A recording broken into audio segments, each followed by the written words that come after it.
আমি সৌদিতে ২০ বছর কাজ করছি এটার উপরে। ওই থেকে দেশে আইসা আস্তে, আস্তে শুরু করছি। সৌদি থেকে আমার ইচ্ছে ছিল যে আমি একটা উদ্যোক্তা হব। নিজে কোনো কিছু করব। তো সৌদিতে মাইর খাইয়ে পরে এখানে আইসা আস্তে, আস্তে করে আস্তে, আস্তে করলাম আরকি।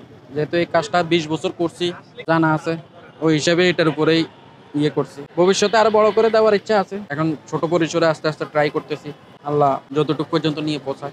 আমি যেহেতু এই কাজটা জানি, তো এই হিসাবে আমার এটার পিছে শুরু করতে আমার কোনো ভয় লাগে না। এটা আমি নিজেই তৈরি করি। ৪০ প্রকার ৪০, ৩৫, ৪০ প্রকার মসলা দিয়ে এটা আমি রেডি করি নিজেই। আর আমার এটার মধ্যে আমি ফুড কালার ইউজ করি না কোনো কিছুর মধ্যেই। আমার এখানে সবই স্পেশাল।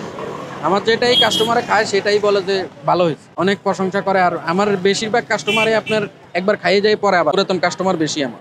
আমার কাছে আসবে আমার খাওয়ার মান ভালো, ফুড কালার নাই। তারপর আমি ২ নাম্বারে কোনো জিনিস দেই না, কোনো কিছু ব্যবহার করি না। আমি অনেস্টলি ব্যবসা করার চেষ্টা করি। আমার নাম হলো জয়নুল আবেদিন। আমার এটা হলো আগারগাঁও আদর্শ উচ্চ বিদ্যালয়ের উল্টা পাশে। ব্লু স্কাই যে বিল্ডিংটা আছে ওটা দিয়ে ঢুকলেই হাতের বাম সাইডে। আমার এখানে পাওয়া যায় হারিয়ালি, পাওয়া যায় হারিয়ালি কাবাব, রেশমি কাবাব, বটি কাবাব, চিকেন তান্দুরি, অক্টোপাস, তারপরে ললিপপ, তারপরে আপনার মাছ আইটেম আছে তেলাপিয়া, সুরমা, কালো চাঁদা, তারপরে কোরাল, সামুদ্রিক কোরাল যেগুলো ওগুলো থাকে, কই কোরাল, লাল কোরাল এগুলো থাকে। আমার এটা দিয়ে আমার নিজের চলে। আমার ৩ জন স্টাফ আছে, ওদের সংসার চলে।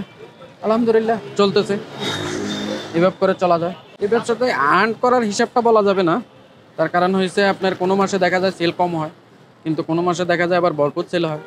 ওই হিসেবে আর কি। কিন্তু সবারই আমার লোকদেরকে বেতন দিয়ে তারপরে আপনার চলে আলহামদুলিল্লাহ মোটামুটি। ফিউচার আমার চিন্তা আছে যে আমি বড় করে একটা শপ দিব। আপনার যেখানে থাকবে হলো আপনার সৌদির বিখ্যাত খেপসা, তারপরে আপনার আলফাহাম, মাসবি, মজবুত এগুলো থাকবে। ভালো জিনিস খাইতে হলে আসতে হবে। ভালো জিনিস 100% আমি ভালো দেওয়ার চেষ্টা করি ইনশাল্লাহ। আইসে ট্রাই করে দেখেন।